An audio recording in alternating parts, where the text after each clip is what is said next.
అన్ని పండగల్లో అమ్మకు అతి వైభవోపేతంగా పూజలు జరుగుతాయి. దేవీ నవరాత్రి ఉత్సవాలకు మరింత ప్రాధాన్యత ఉంది. మరి అమ్మ సాక్షాత్తు రాజరాజేశ్వరి అవతారం కదా.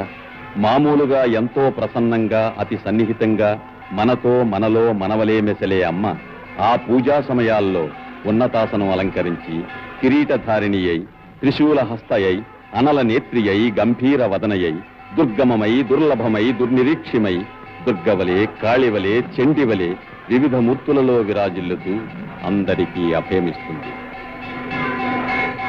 అయి బుధ నందిని భూసుర నందిని నందన నందిని నందినుతే సకల వికార విదూర మధుర ముదార తపో మహతాం మహతాం తవ చరణం శరణం కరవాణి వాణి సుమాంచిత వేణి ముదా హర హర హైమవతి జనయేత్రి సమస్త సవిత్రి మమాఘభరం హర హర హైమవతి జనయేత్రి సమస్త సవి